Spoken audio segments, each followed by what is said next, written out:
ഇന്നലെ എന്തോ ഒരു മാച്ചായിരുന്നു സച്ചിൻ. ഒരൊറ്റ ക്യാച്ച് കൊണ്ട് നമ്മുടെയൊക്കെ ത്രില്ലടിപ്പിച്ച് കളഞ്ഞു. എനിക്കൊന്നും ഇന്നലെ ജിയോ സ്റ്റാറിലേക്ക് ഏറ്റവും കൂടുതൽ ആളുകൾ ഒരു ആഭ്യന്തര ക്രിക്കറ്റ് മാച്ച് അവസാന നിമിഷം ഇത്രയധികം ആൾക്കാർ കാണുമോ എന്നൊരു സംശയം ഉണ്ടാക്കി. ഇടിച്ചു കയറുമായിരുന്നു.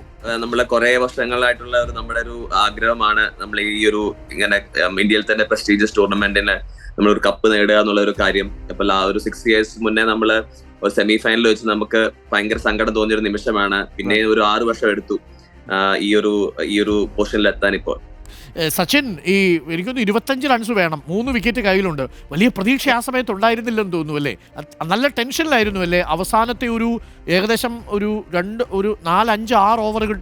തീർച്ചയായും. കാരണം നമുക്കറിയാം, നമ്മള് ഒരു ക്രിക്കറ്റ് കളിച്ചാലും ഏതൊരു മാച്ച് കളിച്ചാലും ആ ഒരു പ്രഷർ എപ്പോഴും ഉണ്ടാവും. അപ്പം എസ്പെഷ്യലി ഇങ്ങനത്തെ ഒരു സ്റ്റേജിൽ നമ്മൾ കളിക്കുമ്പോൾ, അത് കാരണം സെമി ഫൈനലിൽ കളിക്കുമ്പോഴത്തേക്കും 28 റൺസും 3 വിക്കറ്റ്സും. അപ്പൊ നമ്മള് മാച്ചിന് മുന്നേ പറഞ്ഞൊരു കാര്യമാണ്, നമ്മുടെ റോഡ് ടു ഫൈനൽസിന് ഒരു 3 സ്റ്റെപ്സ് ആണ്. നമ്മളൊരു വിക്കറ്റ്സിന് പറഞ്ഞൊരു കാര്യമാണ്, 3 സ്റ്റെപ്പാണ് നമുക്ക് വേണ്ടത്.